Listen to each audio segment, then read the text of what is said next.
नमस्कार, आप देख रहे हैं नमस्ते भारत न्यूज। मैं हूं राजेश चतुर्वेदी और मैं इसमें मौजूद हूं जनपद गोंडा के विकास खंड बभन जोत शिक्षा क्षेत्र बभन जोत अंतर्गत अलीपुर बाजार में। यहां वीणा वादनी कोचिंग सेंटर के इस हॉल में। और आज बता दें आपको, यहां पर मेरे साथ यहां के संचालक मैनेजिंग डायरेक्टर इस कोचिंग सेंटर के जगदीप मौर्य जी हमारे साथ जुड़े हुए हैं।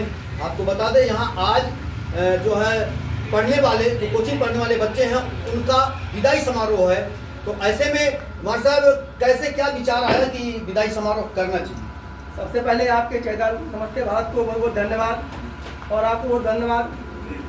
जैसा कि ऐसा कहा जाता है कि जो बच्चे हैं, जब सत्र का लगभग सेशन खत्म होता है तो इनकी एक फेवरेट पार्टी में ये ऐसा नहीं होता है कि विदाई के नाम पर विदाई करके इनको यहाँ से निकाल दिया जाए। ये होता है कि जैसे बच्चों को लास्ट टाइम में कुछ जो कंटेंट होते हैं अच्छे, वो भी लास्ट में इनको इसी प्रोग्राम के माध्यम से बच्चों को प्रसारित कर दी जाए।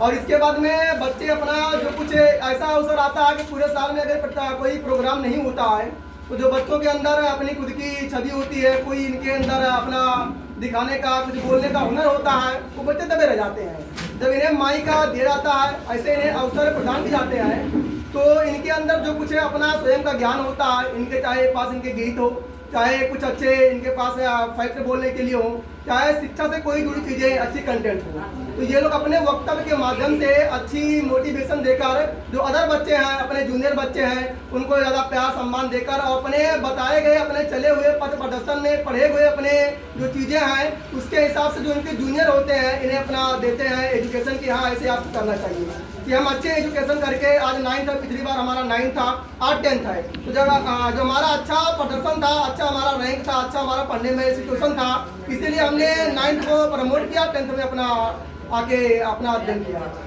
और सर, यहाँ किस किस क्लास के बच्चे कोचिंग करते हैं?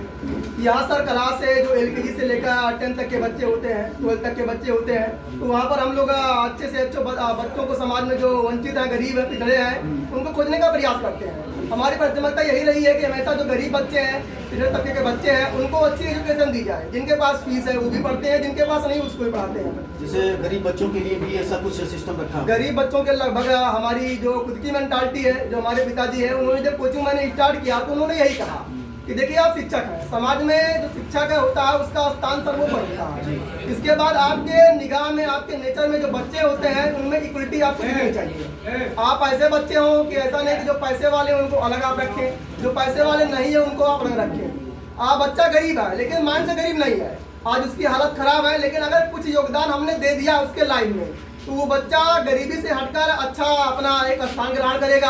और जो समाज में गरीब बच्चे हैं उन्हीं का अनुसरण करके वो आगे बढ़ेंगे। तो सर, प्रयास हमारा यही रहा है कि जो गरीब बच्चे हैं, जो वंचित हैं, उनको मैं निःशुल्क एजुकेशन देता हूं। और जान लीजिए, आप लोग का सहयोग रहा तो लाइफ में एजुकेशन ऐसे मैं देता रहूँगा।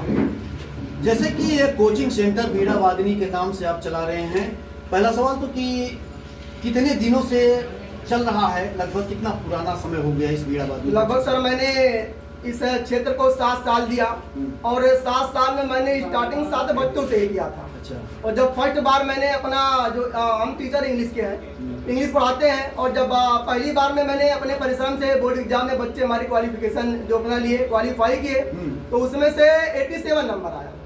तो फिर मैंने ये कहा कि भाई ये तो एक पासिंग मार्क है।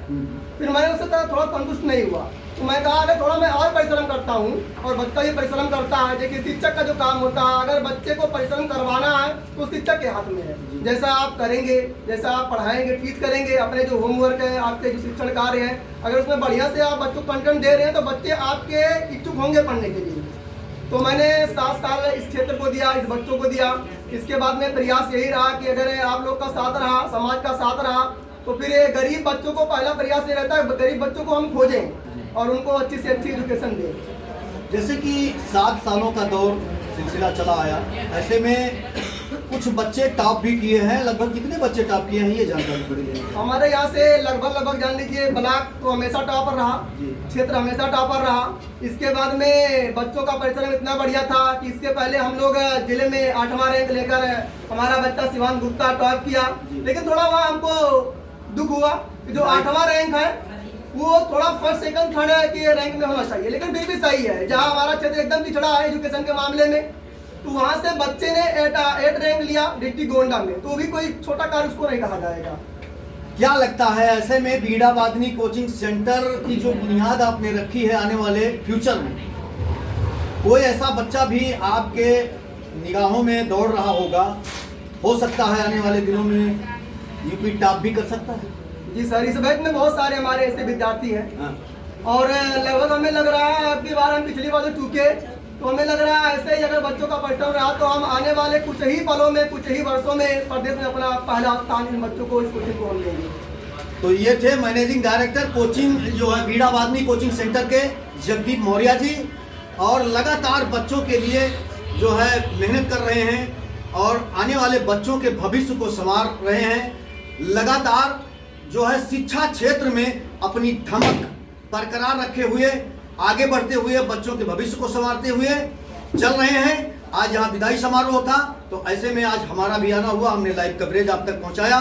फिलहाल नमस्ते भारत पर बने रहिए, अगली कड़ी में हम फिर मिलते हैं। नमस्कार।